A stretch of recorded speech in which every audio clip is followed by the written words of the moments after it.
शिव जी आके एक लड़की के पीछे अपना संतुलन खो दिए। नहीं, फिर लड़की जो पानी में नहा रही थी उनके पास से गुजरी, शिव जी उसके पीछे भागे, उसको चोटी से पकड़े और उसके पीछे भागे एक वाइल्ड हाथी की तरह और अपना सीमेन ड्रॉप कर दिया गया, अपना जो स्पर्म है ना वो ड्रॉप कर दिया। Shrimad Bhagavatam chapter 8 book 8 chapter 12 verse 32 इसमें लिखे हुआ है, just as a mad and bull elephant followed a female elephant who is able to conceive pregnancy, Lord Shiva followed the beautiful woman and discharged the semen, and even though his discharged semen never goes in vain. O king, wherever so you are. जय श्री राम, जय श्री कृष्ण, हर हर महादेव सभी को। तो जैसे कि आपने short video देखा, Sam Stallone लोगों की अज्ञानता का फायदा उठाते हुए ये कहता है अपने वीडियो में कि भागवत पुराण में ऐसा लिखा है कि एक स्त्री नहा रही थी और बिना वस्त्र के थी, उसको देखकर भगवान शिव जी जो है वो मोहित हो गए और उसके पीछे भागने लगे और उनका जो वीर्य है वो निकला। तो देखिए, मैं आपको बता दूं, जैसे कि मैंने इसके पहले भी एक वीडियो बनाया है, ये सीरीज चल रही है कि भगवद लीला यानी भगवान की लीला और पुराणों पर जितने भी आक्षेप एंटी सनातनीज ने लगाए हैं, चाहे वो आर्य समाजी हो, मुस्लिम्स हो, क्रिश्चियंस हो, इनका खंडन किया जाएगा इस सीरीज में। और वो लोग जिस तरह से एक दो वर्ड्स दिखाते हैं और उसे पूरा मिस इंटरप्रेट तरीके से पेश करते हैं, जब हम उन्हीं के कॉन्टेक्स्ट को देखते हैं, उन्हीं वर्सेस के, तो हमें पूरा क्लियर हो जाता है कि यहाँ पर ऐसी कोई भी उल्टी बात नहीं है जिस तरह से यहाँ पर पेश किया जा रहा है। पहली बात तो इसने ये बोली कि यहाँ पर कोई भी स्त्री, इसने जानबूझकर ये बात नहीं बोली कि ये विष्णु जी थे और स्वयं शिव जी की ही इच्छा से विष्णु जी ने ये रूप धरा था और ये मात्र एक लीला थी। देखिए, मैं ये जो भी लीला हुई है, शिव मोहिनी लीला, मैं दोनों तरीके से उत्तर दूंगा इस वीडियो में। पहले तो उसको एज इट इज स्टोरी के रूप में कि मान लो ये सच में हुआ है, मान लो कि ये जो कथा है वो सच में हुई है, घटित हुई है, तो भी हम कैसे उसे समझे। और एक और वर्स जो इसी भागवत पुराण में आया है कि जहां पे सुखदेव जी परीक्षित जी से कहते हैं कि ये सब जो भी मैंने तुम्हें कहानी सुनाई भागवत में, वो बस ज्ञान और वैराग्य डेवलप करने के लिए सुनाई है, इसमें पारमार्थिक सत्य कुछ भी नहीं है। तो बहुत सारी ऐसी कहानी है कि जो सिर्फ सुखदेव जी ने ज्ञान और वैराग्य या मोरल वैल्यूज डेवलप करने के लिए सुनाई है। तो आज इस वीडियो में दोनों तरीके के आंसर मैं आपको दिखाऊंगा। इसे सच मानोगे तो भी इसमें आपत्ति नहीं है, इस तरह से मैं प्रूव करूंगा। और अगर इसे सच नहीं मानना है, बस एक स्टोरी मानना है जिसको बस इसलिए सुनाया सुखदेव जी ने ताकि परीक्षित ये देख सके कि बड़े से बड़ा योगी भी कभी कभी माया से मोहित हो सकता है, तो एक तरह से ऐसा समझो कि इस वीडियो में दोनों तरीके से आपको आंसर मिलेंगे और दोनों ही एकदम परफेक्ट होंगे, जिसमें आपको कोई डाउट ही नहीं रहेगा। तो अगर पहला वाला ना देखा हो, पहला वाला पार्ट जिसमें चीर हरण लीला को मैंने अच्छे से समझाया पूरा कॉन्टेक्स्ट दिखाकर, तो वो देख लीजिएगा। उसके लिंक मैं अपने डिस्क्रिप्शन में और पिन कमेंट में डाल दूंगा। देखिए, सबसे पहली चीज जो आपको यहां पर ये समझनी है, पहले मैं आपको दिखा दूं शिव मोहिनी लीला। ये उसने बताया था 8वां स्कंड है, 12वां अध्याय है, तो ये हम पूरा देखेंगे। उसने जो एक दो वर्ड्स दिखाए ना, मैं आपको ये पूरा ही कॉन्टेक्स्ट दिखाऊंगा और आपको पता चलेगा कि ये एक तरह से विष्णु जी और शिव जी दोनों ने मिलकर ये लीला की थी, कुछ सिखाने के लिए, कुछ समझाने के लिए। आप देखो, हमारे पुराणों में बार बार ये शब्द इस्तेमाल होता है लीला। लीला का अर्थ ही होता है नाटक, यानी कोई ना कोई नाटक करना जिससे हम मनुष्य जाति को कुछ सिखा सके, चाहे वो मोरल वैल्यूज सिखाना हो, चाहे वो ज्ञान सिखाना हो या वैराग्य की शिक्षा देनी हो। तो कोई ना कोई शिक्षा देने के लिए हमारे पुराणों में अलग अलग प्रकार की लीलाएं दी गई है। तो पहला आंसर मैं दूंगा कि मान लो इसे सत्य मानते हैं तो भी इसे कैसे समझना है, इसमें कोई आपत्ति वाली चीज नहीं है। और फिर दूसरे तरीके से आपको डिफेंड करना सिखाऊंगा कि इसको कैसे समझना है। तो चलिए, सबसे पहले हम इसी भागवत पुराण में देखते हैं। ये देखो, भागवत पुराण का चतुर्थ स्कंड है, चौथा स्कंड, उसका 7वां अध्याय। इसमें हम देखेंगे ये 48 वर्ष से। देखो, सर्व अंतर्यामी श्री हरि यूं तो सभी भागों के भोक्ता है, तथापि त्रिकपाल पुरोड़ा स्वरूप अपने भाग से और भी प्रसन्न होकर उन्होंने दक्ष को संबोधन करके कहा, श्री भगवान ने कहा, ये भगवान विष्णु स्वयं बोल रहे हैं कि जगत का परम कारण मैं ही ब्रह्मा और महादेव हूं, मैं सबका आत्मा, ईश्वर और साक्षी हूं तथा स्वयं प्रकाश और उपाधि शून्य हूं। यानी भगवान विष्णु यहां पर स्वयं बोल रहे हैं कि मैं ही ब्रह्मा और मैं ही शिव जी हूं, यानी शिव और विष्णु में कोई अभेद नहीं है और मोहिनी का जो स्वरूप धारण किया था वो भी विष्णु जी ने किया था, और विष्णु जी ही स्वयं बोल रहे हैं कि महादेव का जो रूप है वो भी वो स्वयं ही है। और यही बात वो गीता में भी कहते हैं कि रुद्रों में मैं शंकर हूं। तो जब महादेव भी वही है और मोहिनी का स्वरूप भी उन्होंने ही धारण किया, और इसलिए इसको कहते हैं शिव मोहिनी लीला। तो इसका अर्थ क्या है कि भगवान ही दो रूप धारण करके, महादेव का रूप भी वही धारण कर रहे हैं और मोहिनी की लीला मतलब मोहिनी का स्वरूप भी वही धारण कर रहे हैं, और दोनों स्वरूप खुद ही धारण करके खुद ही ऐसी लीला कर रहे हैं ताकि कोई शिक्षा दे सके। इस चीज को अच्छे से समझो। देखो कि महादेव भी भगवान विष्णु स्वयं ही है। विप्रवर अपनी त्रिगुणात्मिका माया को स्वीकार करके मैं ही जगत की रचना, पालन और संहार करता रहता हूं, और मैंने ही उन कर्मों के अनुरूप ब्रह्मा, विष्णु और शंकर ये नाम धारण किए हैं। यहां पे फिर से भगवान विष्णु कहते हैं कि मैंने ही ब्रह्मा, विष्णु और शिव ये तीन रूप धारण किए हैं और इस प्रकार रचना, पालन और संहार करता हूं, और ये तीनों नाम मेरे ही है। तो सबसे पहले तो आपको ये समझना पड़ेगा कि मोहिनी भी विष्णु जी का ही रूप और शिव जी भी स्वयं विष्णु जी का ही रूप है, भगवान का ही स्वरूप है। ऐसा जो भेद रहित विशुद्ध परब्रह्म स्वरूप मैं हूं, उसी में अज्ञानी पुरुष ब्रह्मा, रुद्र तथा अन्य समस्त जीवों को विभिन्न रूप से देखता है। ये देखो, ब्रह्मन हम यानी ब्रह्मा, विष्णु और महेश्वर तीनों स्वरूपतः एक ही है और हम ही संपूर्ण जीव रूप है। अतः जो हम में कुछ भी भेद नहीं देखता वही शांति प्राप्त करता है। तो यहाँ पे ये भागवत पुराण ही सेम कह रही है कि शिव जी जो है वो विष्णु जी का ही स्वरूप है, और मोहिनी भी कौन थी? वो भी विष्णु जी का स्वरूप थी। तो विष्णु जी ही दो रूपों में एक लीला करते हैं ताकि वो हमको सीख दे सके। अब इसकी पुष्टि श्रीमद् भागवत का जो द्वितीय खंड है उसमें भी होती है। हम देखेंगे 12.5.1।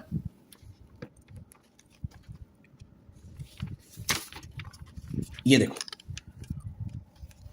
12वां स्कंड है, 5वां अध्याय है, उसका हम देखेंगे पहला श्लोक। सुखदेव जी जो ये पूरी भागवत सुनाते हैं वही स्वयं बोल रहे हैं अंतिम उपदेश कि प्रिय परीक्षित, इस श्रीमद् भागवत महापुराण में बार बार और सर्वत्र विश्वात्म भगवान श्री हरि का ही संकीर्तन हुआ है। ब्रह्मा और रुद्र भी श्री हरि से पृथक नहीं है, यानी ब्रह्मा और रुद्र यानी शिव जी जो है वो भगवान विष्णु से अलग नहीं है, वो उनका ही स्वरूप है। देखो, उन्हीं की प्रसाद लीला और क्रोध लीला की अभिव्यक्ति है, उन्हीं की प्रसाद लीला और क्रोध लीला की अभिव्यक्ति है। देखो, आप सोच रहे होंगे कि बार बार लीला शब्द क्यों आता है हमारे ग्रंथों में। लीला का अर्थ ही होता है नाटक, ड्रामा। तो जब ये बात बोली जा रही है कि शिव मोहिनी लीला, तो वहां पे जब लीला लग गया इसका अर्थ ये है कि ये एक नाटक किया गया है, ऐसा सच में हुआ नहीं है। ये एक नाटक किया गया है, एक लीला की गई है ताकि भगवान कुछ सिखा सके, कुछ समझा सके। तो आपने देखा कि इसी श्रीमद् भागवत पुराण में अच्छे से ये बार बार बताया है कि भगवान विष्णु ही शिव जी के रूप में है, और आपको ये तो पता ही है कि मोहिनी का जो स्वरूप है वो भी भगवान विष्णु ने ही धारण किया है। तो इस बात से ये पुष्टि हो गई कि महादेव के रूप में भी भगवान विष्णु ही लीला कर रहे हैं और मोहिनी के रूप में भी भगवान विष्णु ही लीला कर रहे हैं। अब आप देखो, सैम स्टेलोन ने बड़ी चालाकी से उसमें एक ऐसा बताया कि कोई भी सामान्य कन्या थी जिसको देख के शिवजी मोहित हो गए और पीछे पीछे भागने लगे, ये वो एक्सेट्रा। तो ये सबसे बड़ा झूठ है। शिवजी ने स्वयं यहां पर कहा है कि मैं आपका मोहिनी स्वरूप देखना चाहता हूं, फिर से मैं आपका मोहिनी स्वरूप देखना चाहता हूं। अब ये एक तरह से पूरी लीला के थ्रू यहां पर पता चलेगा, जो इसी मतलब ये जो जैसे कि मैं हमेशा कहता हूं कि ये लोग कुछ भी कोट करें, अगर आप वहां पे जाके पूरा कॉन्टेक्स्ट समझ लेंगे, पूरी कहानी, पूरा अध्याय 1-2 आगे पीछे के भी साथ में पढ़ लेंगे, तो आपको पता चल जाएगा कि यहाँ पे आपत्तिजनक कुछ है ही नहीं। तो यहाँ पर स्वयं ये जो पूरी लीला जब खत्म हो गई, समाप्त हो गई, तो भगवान विष्णु ही स्वयं कहते हैं कि देव शिरोमणे, मेरी स्त्री रूपिणी माया से विमोहित होकर भी आप स्वयं ही अपनी निष्ठा में स्थित हो गए, यह बड़े ही आनंद की बात है। मेरी माया अपार है, वह ऐसे ऐसे हाव भाव रचती है कि अजितेंद्रिय पुरुष तो किसी प्रकार उससे छुटकारा पा ही नहीं सकते। भला आपके अतिरिक्त ऐसा कौन पुरुष है जो एक बार मेरी माया के फंदे में फंसकर फिर स्वयं ही उससे निकल सके? तो यहां पर तो भगवान विष्णु शिव जी की तारीफ कर रहे हैं। यद्यपि मेरी यह गुणमयी माया बड़ों को मोहित कर देती है, फिर भी अब यह आपको कभी मोहित नहीं करेगी, क्योंकि सृष्टि आदि के लिए समय समय पर उसे शोभित करने वाला काल मैं ही हूं। इसलिए मेरी इच्छा के विपरीत वह रजोगुण आदि की सृष्टि नहीं कर सकती। सुखदेव जी कहते हैं, परीक्षित, इस प्रकार भगवान विष्णु ने भगवान शंकर का सत्कार किया, तब उनसे विदा लेकर एवं परिक्रमा करके वे अपने गणों के साथ कैलाश को चले गए। भरतवंश शिरोमणे भगवान शंकर ने बड़े बड़े ऋषियों की सभा में अपनी अर्धांगिनी सती देवी से अपने विष्णु रूप की अंशभूता मायामयी मोहिनी का इस प्रकार बड़े प्रेम से वर्णन किया। देवी, तुमने परम पुरुष परमेश्वर भगवान विष्णु की माया देखी? देखो, यो तो मैं समस्त कला कौशल विद्या आदि का स्वामी और स्वतंत्र हूं, फिर भी उस माया से विवश होकर मोहित हो जाता हूं। फिर दूसरे जीव तो परतंत्र है ही, अतः वे मोहित हो जाए, इसमें कहना ही क्या है। ये देखो, जब मैं 1000 वर्ष की समाधि से उठा था, तब तुमने मेरे पास आकर पूछा था कि तुम किसकी उपासना करते हो? वे यही साक्षात सनातन पुरुष है। न तो काल ही इन्हें अपनी सीमा में बांध सकता है और न वेद ही इनका वर्णन कर सकता है। इनका वास्तविक स्वरूप अनंत और अनिर्वचनीय है। तो एक तरह से यहां पर यह सीख देने की कोशिश की कि भगवान की माया बहुत दुष्कर होती है, तो व्यक्ति को हमेशा सावधान रहना चाहिए। अब इस चीज को अच्छे से समझो। यहां से ये मोहिनी लीला यहां से शुरू हो रही है, तो आगे का पूरा कॉन्टेक्स्ट समझो तो आपको पता चलेगा कि महादेव जी ने ही स्वयं कहा था विष्णु जी को कि आप मोहिनी का रूप धारण करो। तो ऐसा नहीं है कि भाई महादेव जी को पता नहीं था, वो कोई भी ऐसी ही ऐरी गहरी स्त्री थी जिसको देखकर वो मोहित हो गए, जिस तरह से इसने मिस इंटरप्रेट किया है, वैसा कुछ भी नहीं है। अब पढ़ो तो आपको पता चलेगा। और ये बात याद रखना कि शिव जी भी कौन है? विष्णु जी के ही स्वरूप है। और मोहिनी कौन है? वो भी विष्णु जी की स्वरूप है। तो दोनों विष्णु जी ही है। विष्णु जी ही दो रूपों में लीला कर रहे हैं, नाटक कर रहे हैं। लीला यानी नाटक। तो सबको पता है कि लीला का अर्थ क्या होता है? नाटक, ड्रामा। जैसे मूवी में लोग ड्रामा करते हैं, तो क्या वो सच में वैसे ही होते हैं? नहीं, उन्हें बस ये ड्रामा करना होता है, नाटक करना होता है, ताकि कुछ ना कुछ सिखा सके या कुछ भी कोई मोरल वैल्यू दे सके। तो हमारे ग्रंथों में जब लीला शब्द आता है ना, तो इसका अर्थ ही यह है कि नाटक करना, यानी ऐसे हाव भाव सिर्फ दिखाना जो वास्तविकता में अंदर क्रिएट नहीं हुए। इसलिए तो लीला कहते हैं। नहीं तो इसको लीला क्यों कहते हैं? आप लोगों ने कभी सोचा है कि लीला क्यों कहते हैं, नाटक क्यों कहते हैं? क्योंकि ये बस कुछ ना कुछ सिखाने के लिए ये कहानियां होती है, ये नाटक किए जाते हैं, जो आपको पूरा कॉन्टेक्स्ट पढ़ने पर भी पता चलेगा। तो दोनों ही विष्णु, शिव जी भी विष्णु, मोहिनी भी विष्णु। तो विष्णु ही विष्णु से मोहित हो रहे हैं और एक सीख दे रहे हैं कि भगवान की माया बड़ी श्रेष्ठ होती है, दुष्कर होती है, ये कभी भी किसी को भी मोहित कर सकती है। तो हमेशा व्यक्ति को जितेंद्रिय रहना चाहिए। ये सिखाने के लिए भगवान विष्णु ही अपने आप से अपनी ही लीला करते हैं। अच्छे से समझो इसको।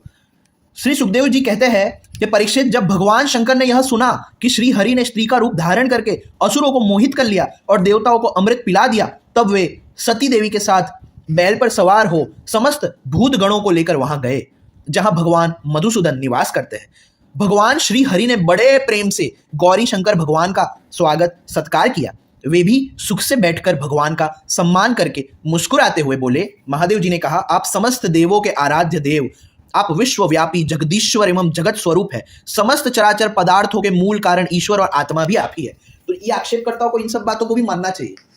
अगर ये ऐसी बातें मानते हैं ना, एक दो वर्ड्स को कोट करके फिर उसको भी मिस इंटरप्रेट करके कि किसी भी सामान्य स्त्री से मोहित हो गए ऐसे करके, हाँ, तो इन लोगों को ये सब बातें भी माननी चाहिए। अगर वो ये एक दो वर्ड्स को मिस इंटरप्रेट करके उन दो वर्सेस की बातों को ही मानते हैं, तो उसी अध्याय की ये सब बातें भी माननी चाहिए कि यहाँ पर हमारा जो भगवान है वो तुम्हारे अल्लाह जैसा या यहोवा जैसा नहीं है। हमारा जो भगवान है वो स्वयं जगत स्वरूप है, सबका मूल कारण है और आत्मा भी है। तो ये सब चीजें भी इन आक्षेपकर्ताओं को ये फिलोसॉफिकल बातें भी माननी चाहिए। और आप देखो, ये पूरा अध्याय ही इतना अच्छा है, मतलब किस तरह से मिस इंटरप्रेट करते हैं लोग, आपको ये पता चलेगा। मतलब इस अध्याय में पूरी फिलोसॉफिकल टीचिंग्स दी हुई है, और फिलोसॉफिकल टीचिंग्स के बीच में ही ऐसी नाटक वाली कहानी डाल दी ताकि फिलोसॉफिकल टीचिंग्स के साथ साथ हमें वैराग्य की एक शिक्षा भी मिल सके। तो कितने अच्छे से ये सब लिखा गया है, लेकिन कोई अच्छे से पढ़े तब उन्हें समझ में आए ना। इस जगत के आदि अंत और मध्य आपसे ही होते हैं, परंतु आप आदि मध्य और अंत से रहित हैं। आपके अविनाशी स्वरूप में दृष्टा, दृश्य, भोक्ता और भोग्य का भेदभाव नहीं है। वास्तव में आप सत्य चिन्ह मात्र ब्रह्म ही है। कल्याणकामी महात्मा लोग इस लोक और परलोक दोनों की आसक्ति एवं समस्त कामनाओं का परित्याग करके आपके चरण कमलों की ही आराधना करते हैं। आप अमृत स्वरूप, समस्त प्राकृत गुणों से रहित, शोक की छाया से भी दूर स्वयं परिपूर्ण ब्रह्म है। आप केवल आनंद स्वरूप है, आप निर्विकार है, आपसे भिन्न कुछ भी नहीं, परंतु आप सबसे भिन्न है। आप विश्व की उत्पत्ति, स्थिति और प्रलय के परम कारण है। आप समस्त जीवों के शुभाशुभ कर्म का फल देने वाले स्वामी हैं। परंतु यह बात भी जीवों की अपेक्षा से ही कही जाती है। वास्तव में आप सबकी अपेक्षा से रहित अनपेक्ष है। ये सब बातें भी आक्षेपकर्ताओं को, ये मुगलों को, मुस्लिमों को माननी चाहिए। फिर स्वामी, कार्य और कारण, द्वैत और अद्वैत जो कुछ है वह सब एकमात्र आप ही है। देखो कितनी अच्छी फिलोसॉफिकल टीचिंग्स है यहाँ पर। ठीक वैसे ही जैसे आभूषणों के रूप में स्थित स्वर्ण और मूल स्वर्ण में कोई अंतर नहीं है, दोनों एक ही वस्तु है। लोगों ने आपके वास्तविक स्वरूप को न जानने के कारण आप में नाना प्रकार के भेदभाव और विकल्पों की कल्पना कर रखी है। यही कारण है कि आप में किसी प्रकार की उपाधि न होने पर भी गुणों को लेकर भेद की प्रतीति होती है। कितनी अच्छी वेदांतिक टीचिंग यहाँ पर शिव जी दे रहे हैं स्तुति के रूप में। लेकिन ये सब नहीं पढ़ना है ना, हमें तो बस एक दो वर्ड्स उठा के उसको मिस इंटरप्रेट करके बस बदनाम करना है, बस यही आता है हमें। तो ऐसे ही जो लोग हैं ना, वो रियलिटी में असुर है, जो अच्छी बातों को आपसे दूर ले जाना चाहते हैं, ऐसी बातों को रख के आपको रियलिटी से विमुख करना चाहते हैं। तो कलयुग में यही लोग असुर स्वरूप है। प्रभु, कोई कोई आपको ब्रह्म समझते हैं तो दूसरे आपको धर्म कहकर वर्णन करते हैं। इसी प्रकार कोई आपको प्रकृति और पुरुष से परे परमेश्वर मानते हैं तो कोई विमला, उत्कर्षिणी, ज्ञाना, क्रिया, योगा, प्रही, सत्या, ईशाना और अनुग्रह, इन 9 शक्तियों से युक्त परम पुरुष तथा दूसरे क्लेश, कर्म आदि के बंधन से रहित पूर्वजों के भी पूर्वज, अविनाशी पुरुष विशेष के रूप में मानते हैं। प्रभु, मैं, ब्रह्मा और मरीचि आदि ऋषि जो सत्व गुण की सृष्टि के अंतर्गत है, जब आपकी बनाई हुई सृष्टि का भी रहस्य नहीं जान पाते, तब आपको तो जान ही कैसे सकते हैं। फिर जिनका चित्त माया ने अपने वश में कर रखा है और जो सर्वदा रजोगुणी और तमोगुणी कर्मों में लगे रहते हैं, वे असुर और मनुष्य आदि तो भला जानेंगे ही क्या, जैसे सैम स्टेलोन जैसे लोग। प्रभु, आप सर्वात्मक एवं ज्ञान स्वरूप है, इसलिए वायु के समान आकाश में अदृश्य रहकर भी आप संपूर्ण चराचर जगत में सदा सर्वदा विराजमान रहते हैं तथा इसकी चेष्टा, स्थिति, जन्म, नाश, प्राणियों के कर्म एवं संसार के बंधन, मोक्ष सभी को जानते हैं। प्रभु, आप जब गुणों को स्वीकार करके लीला करने के लिए बहुत से अवतार ग्रहण करते हैं, देखो लीला, तब मैं उनका दर्शन करता ही हूं। अब मैं आपसे उस अवतार का भी दर्शन करना चाहता हूं जो आपने स्त्री रूप में ग्रहण किया था, जिससे दैत्यों को मोहित करके आपने देवताओं को अमृत पिलाया। स्वामीन, उसी को देखने के लिए हम सब आए हैं। हमारे मन में उसके दर्शन का बड़ा कौतूहल है। तो जिस तरह से सैम स्टेलोन ने वहां पे बताया है कि भाई कोई भी सामान्य स्त्री को देखकर वो मोहित हो गए और ऐसे ऐसे भागने लगे, ये वो एक्सेट्रा, ये सब बातें वो लोग कभी नहीं बताएंगे कि वो कोई सामान्य स्त्री नहीं थी। पहली बात तो वो भगवान विष्णु ही है, और शिवजी ने ही स्वयं कहा कि भगवान विष्णु का मैं वो रूप देखना चाहता हूं। और शिवजी भी कौन है? भगवान विष्णु ही है। तो भगवान विष्णु ही अलग अलग रूप धारण करके ये लीला, लीला यानी नाटक, ऐसे नाटक करते हैं। क्यों? कोई ना कोई सीख देने के लिए। तो समझ रहे हो? तो यहां पर कोई अभद्रता नहीं है, कोई भी अभद्रता नहीं है। यहां पर शिवजी ने ही स्वयं बोला है कि मैं आपका वो रूप देखना चाहता हूं। और सैम स्टेलोन किस तरह से बोल रहा था कि शिवजी को तो पता ही नहीं था कि वो कौन है, और वो बस कोई भी मामूली स्त्री थी जिसको देख के वो ऐसे हो गए। देखा आपने कितनी अज्ञानता का फायदा उठाया जाता है। अब आगे देखो, सुखदेव जी कहते हैं, जब भगवान शंकर ने विष्णु भगवान से यह प्रार्थना की, तब वे गंभीर भाव से हंसकर शंकर जी से बोले। विष्णु भगवान ने कहा, शंकर जी, उस समय अमृत का कलश दैत्यों के हाथ में चला गया था, अतः देवताओं का काम बनाने के लिए और दैत्यों का मन एक नए कौतूहल की और खींच लेने के लिए ही मैंने वह स्त्री रूप धारण किया था। देव शिरोमणे, आप उसे देखना चाहते हैं, इसलिए मैं आपको वह रूप दिखाऊंगा, परंतु वह रूप तो कामी पुरुषों का ही आदरणीय है, क्योंकि वह काम भाव को उत्तेजित करने वाला है। तो यहां पर भगवान विष्णु ने स्वयं कहा कि हाँ, मैं आपको वो रूप दिखाऊंगा। तो वो कोई भी ऐसी मामूली एरिगेरी स्त्री नहीं थी जिस तरह से सैम स्टेलोन यहां पे मिस इंटरप्रेट करने की कोशिश कर रहा है, वैसा कुछ नहीं है। फिर सुखदेव जी कहते हैं कि इस तरह कहते कैसे विष्णु भगवान वहीं अंतर्ध्यान हो गए और भगवान शंकर सती देवी के साथ चारों ओर दृष्टि दौड़ते हुए वहीं बैठे रहे। इतने में ही उन्होंने देखा कि सामने एक बड़ा सुंदर उपवन है, उसमें भांति भांति के वृक्ष लग रहे हैं जो रंग बेरंगी फूल और लाल लाल कोपलों से भरे पूरे हैं। उन्होंने यह भी देखा कि उस उपवन में एक सुंदरी स्त्री गेंद उछाल उछाल कर खेल रही है, यानी एक लड़की थी, वही मोहिनी स्वरूप भगवान विष्णु का, वो गेंद से खेल रही थी। वह बड़ी ही सुंदर साड़ी पहने हुए और उसकी कमर में करधनी की लड़ियां लटक रही है। गेंद के उछालने और लपक कर पकड़ने से उसके स्तन और उन पर पड़े हुए हार हिल रहे हैं। ऐसा जान पड़ता था मानो इनके भार से उसकी पतली कमर पग पग पर टूटते टूटते बच जाती है। वह अपने लाल लाल पल्लवों के समान सुकुमार चरणों से बड़ी कला के साथ ठुमुक ठुमुक चल रही थी। उछलता हुआ गेंद जब इधर उधर छलक जाता था, तब वह लपक कर उसे रोक लेती थी। इससे उसकी बड़ी बड़ी चंचल आंखें कुछ उद्विग्न सी हो रही थी। उसके कपोलों पर कानों में कुंडलों की आभा जगमगा रही थी और घुंघराली काली काली अलके उन पर लटक आती थी, जिससे मुख और भी उल्लसित हो उठता था। जब कभी साड़ी सरक जाती और केशों की वेणी खुलने लगती, तब अपने अत्यंत सुकुमार बाएं हाथ से वह उन्हें सवार लिया करती। उस समय भी वह दाहिने हाथ से गेंद उछाल उछाल कर जगत को अपनी माया से मोहित कर रही थी। गेंद से खेलते खेलते उसने तनिक सलज्ज भाव से मुस्कुराकर तिरछी नजर से शंकर जी की ओर देखा। बस उनका मन हाथ से निकल गया। वे मोहिनी को निहारने और उसकी चितवन के रस में डूबकर इतने विहल हो गए कि उन्हें अपने आप की भी सुधि न रही। फिर पास बैठी हुई सती और गणों की तो याद ही कैसे रहती। एक बार मोहिनी के हाथ से उछलकर गेंद थोड़ी दूर चला गया, वह भी उसी के पीछे दौड़ी। उस समय शंकर जी के देखते देखते वायु ने उसकी झीनी सी साड़ी करधनी के साथ ही उड़ा ली। मोहिनी का एक एक अंग बड़ा ही रुचिकर और मनोरम था। जहां आंखें लग जाती लगी ही रहती। यही नहीं, मन भी वहीं रमण करने लगता। उसको इस दशा में देखकर भगवान शंकर उसकी ओर अत्यंत आकृष्ट हो गए। उन्हें मोहिनी भी अपने प्रति आसक्त जान पड़ती थी। उसने शंकर जी का विवेक छीन लिया। वे उसके हाव भावों से कामातुर हो गए और भवानी के सामने ही लज्जा छोड़कर उसकी ओर चल पड़े। मोहिनी वस्त्रहीन तो पहले ही हो चुकी थी। शंकर जी को अपनी ओर आते देख बहुत लज्जित हो गई। वह एक वृक्ष से दूसरी वृक्ष की आड़ में जाकर छिप जाती और हंसने लगती, परंतु कहीं ठहरती न थी। भगवान शंकर की इंद्रियां अपने वश में नहीं रही। वे कामवश हो गए थे। अतः हथिनी के पीछे हाथी की तरह उसके पीछे पीछे दौड़ने लगे। उन्होंने अत्यंत वेग से उसका पीछा करके पीछे से उसका जूड़ा पकड़ लिया और उसकी इच्छा न होने पर भी उसे दोनों भुजाओं में भरकर हृदय से लगा लिया। जैसे हाथी हथिनी का आलिंगन करता है, वैसे ही भगवान शंकर ने उसका आलिंगन किया। वह इधर उधर खिसक कर छुड़ाने की चेष्टा करने लगी।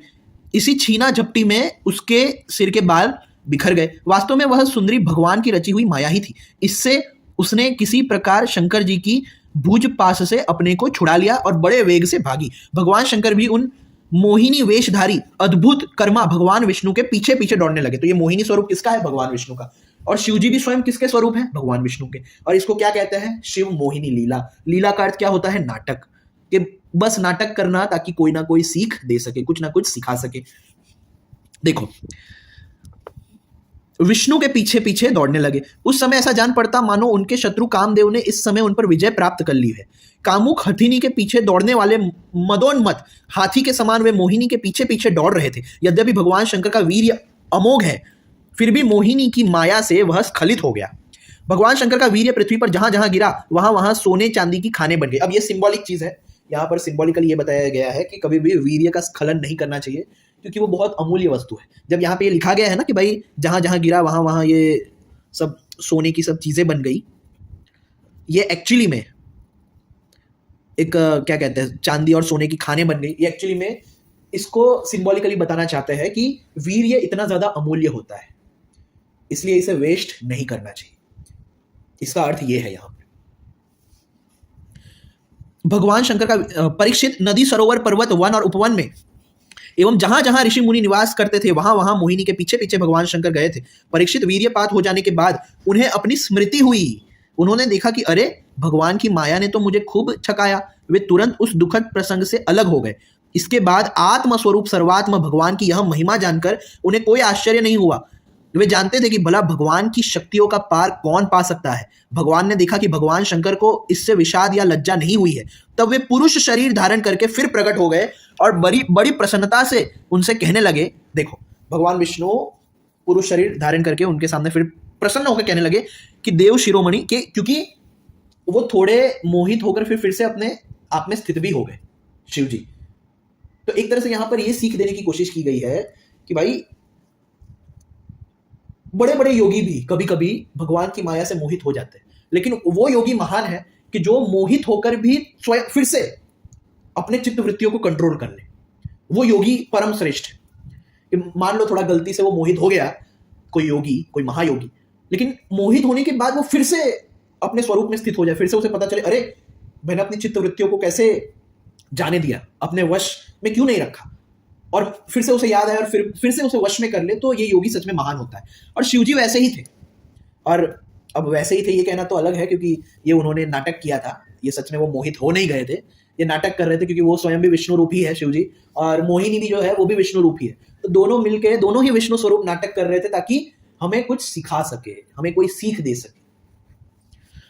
तो भगवान विष्णु कहते हैं कि देव शिरोमणि, मेरी स्त्री रूपिणी माया से विमोहित होकर भी आप स्वयं ही अपनी निष्ठा में स्थित हो गए। यह बड़े ही आनंद की बात है कि आप थोड़ी देर मोहित हो गए, लेकिन फिर से आपने अपनी चित्त वृत्तियों को कंट्रोल कर लिया, मन को वश में कर लिया। ये बहुत आनंद की बात है। मेरी माया अपार है, ये तो मैंने आपको अभी बताया। तो यहां पर भगवान शिव जी स्वयं सती को बोल रहे हैं कि एक तरह से यहां पर जो सीख है ना, वो यही थी कि तुमने परम पुरुष परमेश्वर की माया देखी, तो दुनिया में अगर मेरे जैसा परम योगी भी मोहित हो सकता है, तो भाई ये जो सामान्य जीव है उनकी तो बात ही क्या है। तो हमेशा व्यक्ति को हर समय सावधान रहना चाहिए, चित्तवृत्तियों को वश में रखना चाहिए। ये सीख देने के लिए ये शिव मोहिनी लीला विष्णु जी ने ही शिव जी का स्वरूप धारण करके और मोहिनी का स्वरूप धारण करके संसार को सिखाने के लिए की। तो अब ये पहला आंसर था कि अगर इसको माने कि ये सच में ये लीला हुई है, तो किस तरह से इस लीला को समझे, ये पहला आंसर था। अब दूसरा आंसर आपको ज्यादा अच्छा लगेगा, आई थिंक सो। ये दूसरा इसका उत्तर क्या है इस लीला का? तो दूसरा इसका उत्तर जो है वो 12 पॉइंट, ये श्रीमद् भागवत पुराण का द्वितीय खंड है। इसका हम देखेंगे 12.3.14, 12वें स्कंड का 3रे अध्याय का 14वां श्लोक। ये यहां पर जो सुखदेव जी ये सब कथा सुना रहे हैं, आपको पता है कि भागवत की जो जितनी भी कथा है वो सुनाने वाले कौन है? सुखदेव जी। तो सुखदेव जी यहां पर परीक्षित जी से कहते हैं अंत में, क्योंकि ये 12वां स्कंड जो होता है वो लास्ट स्कंड होता है भागवत पुराण का, तो अंत में वो कह ही देते हैं कि परीक्षित, संसार में बड़े बड़े प्रतापी और महान पुरुष हुए हैं, वे लोकों में अपने यश का विस्तार करके यहां से चल बसे। मैंने तुम्हें ज्ञान और वैराग्य का उपदेश करने के लिए ही उनकी कथा सुनाई है। यह सब वाणी का विलास मात्र है, इसमें पारमार्थिक सत्य कुछ भी नहीं है। भगवान श्री कृष्ण का गुणानुवाद समस्त अमंगलों का नाश करने वाला है। बड़े बड़े महात्मा उसी का गान करते रहते हैं। ये देखो, तो यहां पर ये चीज अच्छे से समझो। यहां पर सुखदेव जी स्वयं कह रहे हैं कि ये जो कथाएं मैंने तुम्हें सुनाई, इतनी सारी कथाएं सुनाई, मैंने तुम्हें ज्ञान और वैराग्य का उपदेश करने के लिए ही उनकी कथा सुनाई। ज्ञान और वैराग्य की टीचिंग्स, शिक्षा देने के लिए ही वो कथा सुनाई है। यह सब वाणी का विलास मात्र है, इसमें पारमार्थिक सत्य कुछ भी नहीं है। यानी बहुत सारी ऐसी कथाएं हैं कि जो रियलिटी में घटित नहीं हुई है, जो सच में हुआ नहीं है। देखो, ये बहुत इंपॉर्टेंट पॉइंट है। जो लोग भागवत पुराण को कोट करते हैं, उन्हें भागवत पुराण की हर एक बात माननी पड़ेगी। तो यही भागवत पुराण जिससे तुम लोग कोट कर रहे हो ना, हाँ, ये मिस इंटरप्रेट करके वर्सेस को, उसी भागवत पुराण में ये भी लिखा है कि बहुत सारी ऐसी कथाएं हैं जो मैंने तुम्हें ज्ञान और वैराग्य का उपदेश करने के लिए ही कथा सुनाई है। यह सब वाणी का विलास मात्र है, इसमें पारमार्थिक सत्य कुछ भी नहीं है। यानी पारमार्थिक सत्य नहीं है, यानी बहुत सारी ऐसी कथाएं हैं जो मैंने तुम्हें सुनाई है जो सत्य नहीं है, यानी वो सच में हुआ नहीं है, लेकिन बस ज्ञान और वैराग्य की शिक्षा देने के लिए मैंने तुम्हें वो कथाएं सुनाई है। तो बस शिव मोहिनी लीला को भी इसी तरह आप ले सकते हो, क्योंकि यहाँ पे जो कथा सुना रहे हैं वो जब स्वयं बोल रहे हैं कि भाई बहुत सारी जो कथाएं हैं वो बस ज्ञान और वैराग्य का उपदेश देने के लिए है, इसमें पारमार्थिक सत्य कुछ भी नहीं है, तो सिंपल सी बात है। देखो, पहला मैंने आपको बताया कि अगर उस लीला को सच्चा भी माने तो कैसे हम समझे उस लीला को। लीला का अर्थ ही होता है नाटक करना, और शिव जी भी विष्णु जी का ही स्वरूप है और मोहिनी भी विष्णु जी का ही स्वरूप है। तो एक तरह से ये एक ही विष्णु जी दो स्वरूप धारण करके नाटक कर रहे हैं ताकि हमें शिक्षा दे सके। इस तरीके से भी उस कहानी को आप ले सकते हो। और दूसरा तरीका ये है कि ये जो कहानियां सुना रहे हैं सुखदेव जी, वो स्वयं कहते हैं परीक्षित जी को कि ये सब जो मैंने तुम्हें सुनाया है वो बस ज्ञान और वैराग्य की शिक्षा देने के लिए तुम्हें सुनाया है। हाँ, इसमें पारमार्थिक सत्य कुछ नहीं है।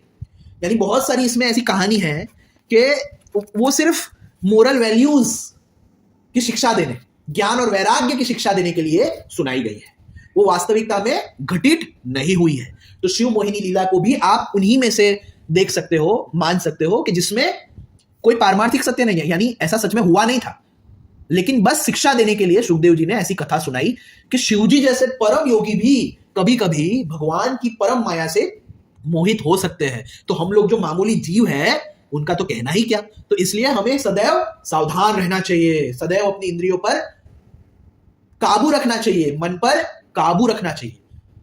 तो वो जो शिव मोहिनी लीला है उसमें हमें ये शिक्षा मिलती है कि जो शिवजी जो सदा मतलब योग अवस्था में रहते हैं, समाधि में रहते हैं, वो शिवजी भी कभी कभी मोहित हो सकते हैं। तो हम जैसे सामान्य लोगों की तो बात ही क्या है।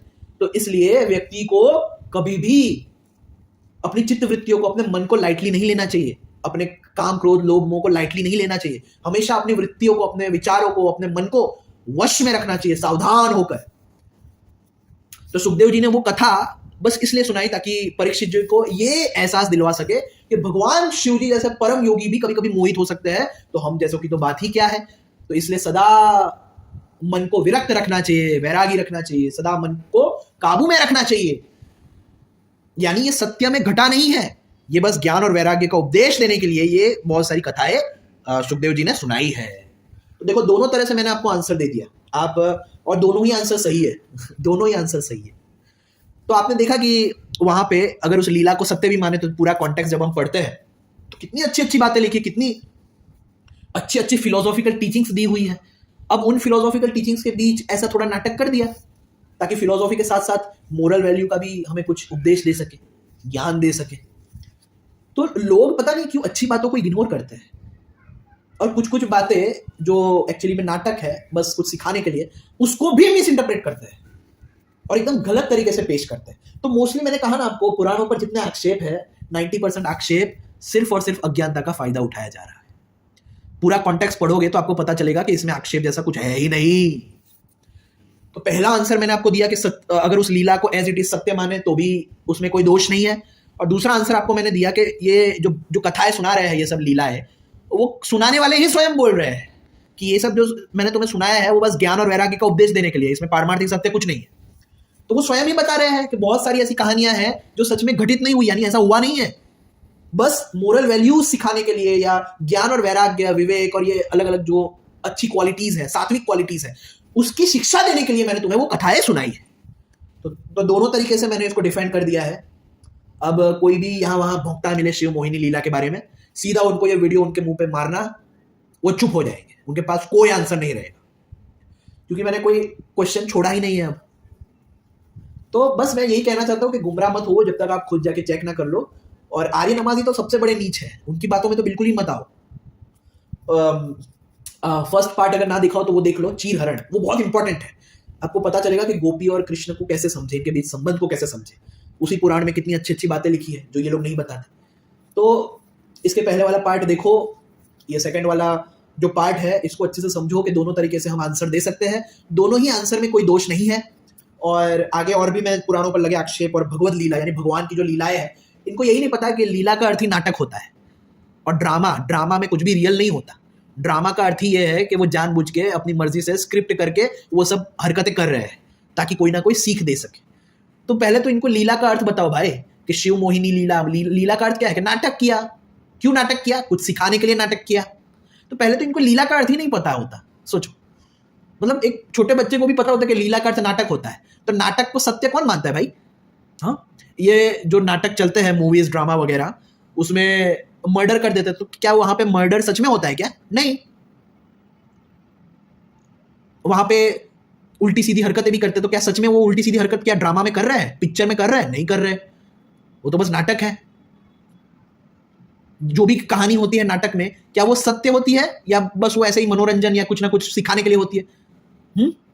तो बस इन्हें नाटक का अर्थ अगर नहीं पता है, उसमें हम क्या करें? इसको बार बार ऐसे ही थोड़ी लीला लिखा जाता है, रास लीला, चीरहरण लीला। लीला क्यों लिखते हैं भाई? अगर इस सत्य में वैसा ही हाव भाव हो रहा होता तो लीला लिखने की जरूरत नहीं होती। शिव मोहिनी लीला क्यों लिखते हैं?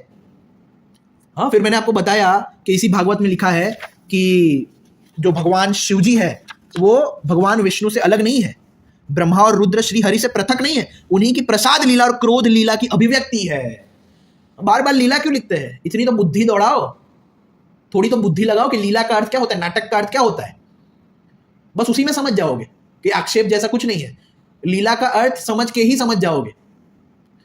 तो बहुत सारी कथाएं सत्य है, लेकिन बहुत सारी कथाएं सिर्फ मोरल वैल्यूज, ज्ञान, वैराग्य, विवेक, इन सबको डेवलप करने के लिए, ताकि हमारे में सात्विक क्वालिटीज आए, हमें कोई ना कोई टीचिंग्स मिले, इसलिए परीक्षित जी को सुखदेव जी ने सुनाई है, जिसमें पारमार्थिक सत्य कुछ भी नहीं है।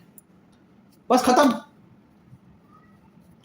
तो अगर कोई सच में पुराणों को पूरा पढ़ेगा तो उसे पता चलेगा। बस इतना ही कहना है। जय श्री राम, जय श्री कृष्ण, हर हर महादेव। और हाँ, अगर कोई सनातन धर्म को रियलिटी में समझना चाहता है, जानना चाहता है, तो सनातन धर्म में इतनी सारी अलग अलग प्रैक्टिस क्यों है? कर्म योग, भक्ति योग, विग्रह सेवा, ज्ञान योग एक्सेट्रा। तो ये सब इतनी अलग अलग प्रैक्टिस, अलग अलग मार्ग, मूर्ति पूजा और ये सब, इनके पीछे विज्ञान क्या है? इनके पीछे साइंस क्या है? साइंस है भी या ये सिर्फ एक पाखंड है?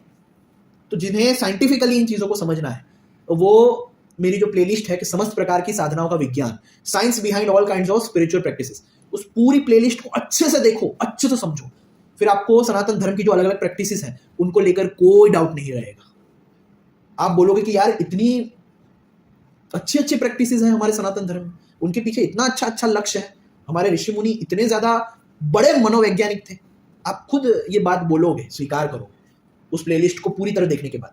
बस इतना ही कहना है। और हाँ, डेस्ट्रॉइंग अब्राहमिज्म की प्लेलिस्ट भी देखो, जिसमें मैंने सभी ये अब्राहमिक माइंडसेट वाले जो लोग हैं उनका खंडन किया है, उन्हें एक्सपोज किया है। बस इतना ही कहना है। जय श्री राम, जय श्री कृष्ण, हर हर महादेव।